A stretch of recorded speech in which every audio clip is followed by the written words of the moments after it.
Orang Jawa 2024 akan hilang.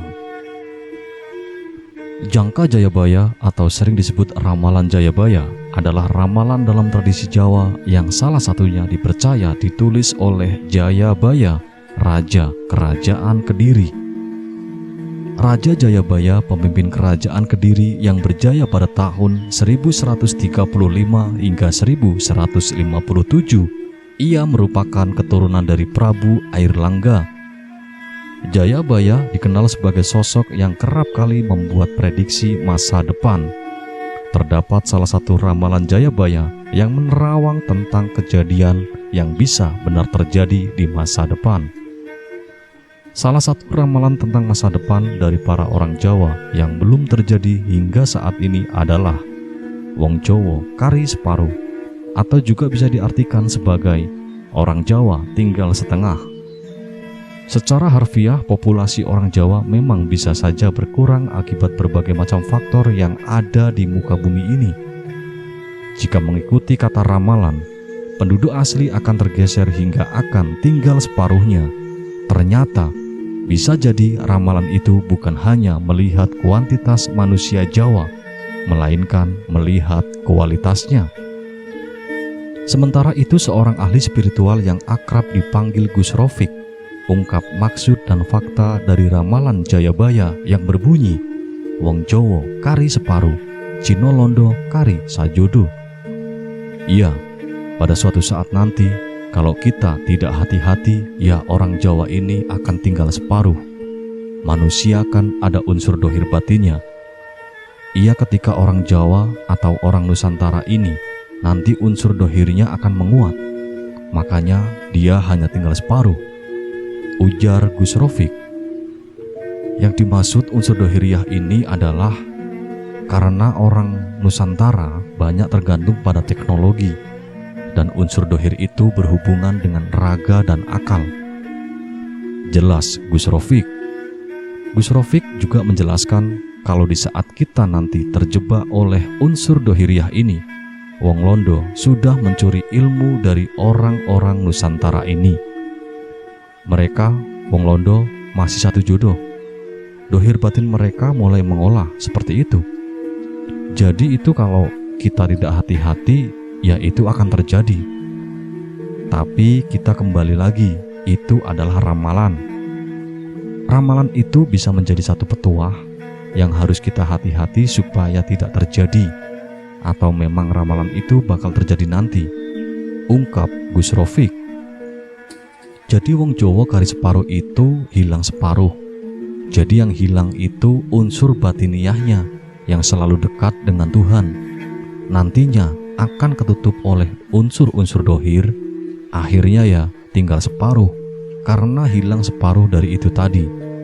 Pungkasnya, Gus Rofik menjelaskan, kalau yang hilang tinggal separuh itu bukan penduduk atau orang-orang di Nusantara ini. Makna dari ungkapan tersebut ialah orang Jawa ilmu kejawaannya tinggal separuh, tidak lagi lengkap. Bukti budaya, banyak orang Jawa suka mengenakan blangkon, berbaju surjan tetapi bercelana panjang dan beralas kaki sepatu olahraga tanpa aksesoris keris. Wong wadon ilang wirangi, atau wanita hilang rasa malunya. Jika Prabu Jayabaya, Ronggo Warsito, dan Sunan Kalijogo diizinkan reinkarnasi, mungkin beliau-beliau akan menangis melihat perilaku sehari-hari rakyat negerinya. Suluknya ternyata benar, ramalannya tepat semua. Di sana-sini banyak wanita hilang rasa malunya, tetapi uniknya justru menjadi tren dan gaya hidup. Lihat saja, dalam dinamika sosial justru yang ngetren adalah tinggi-tinggian.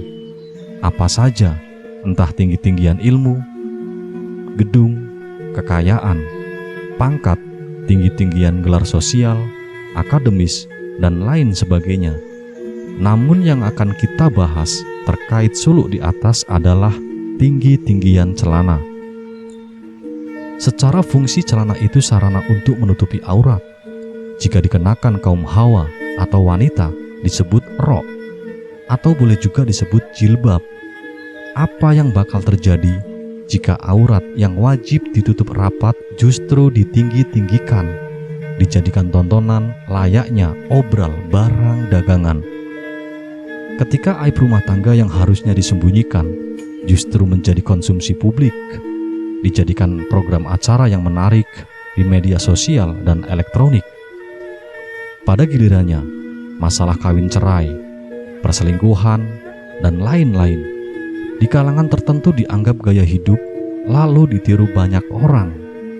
Ketika lari kembali ke ulama agama, mungkin hanya pura-pura saja. Bunyi zikir atau wirid yang afdol bagi mereka adalah Masya Allah, Masya Allah, sambil Pak Kiai bingung, geleng-geleng kepala mengintip aurat santri-santrinya. Mungkin maknanya bahwa umat Indonesia telah tergoncang. Apa karena tak ada suri tauladan pemimpinnya?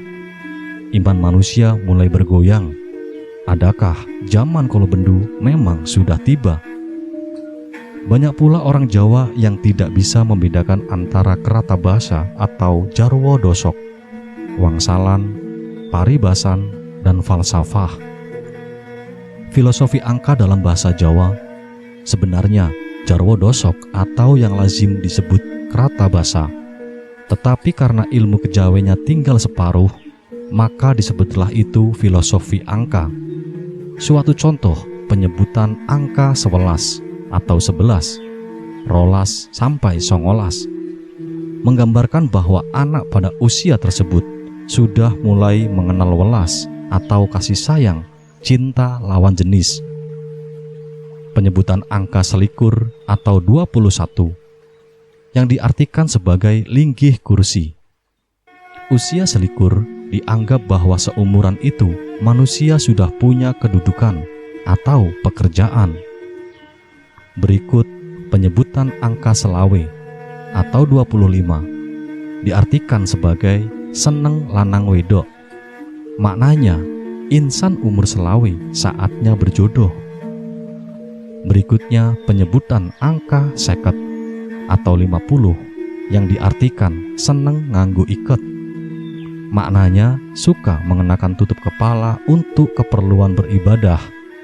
Dan penyebutan yang terakhir angka sewidak atau 60 yang diartikan sejatine wis wayahe tindak. Maknanya sudah tiba waktunya untuk menghadap Yang Maha Kuasa.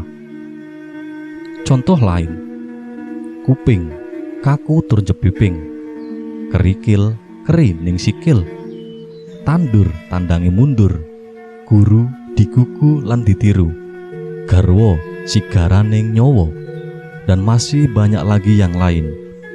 Karena ilmu kejawennya tinggal separuh, maka jarwo dosok dianggap ajaran filsafat.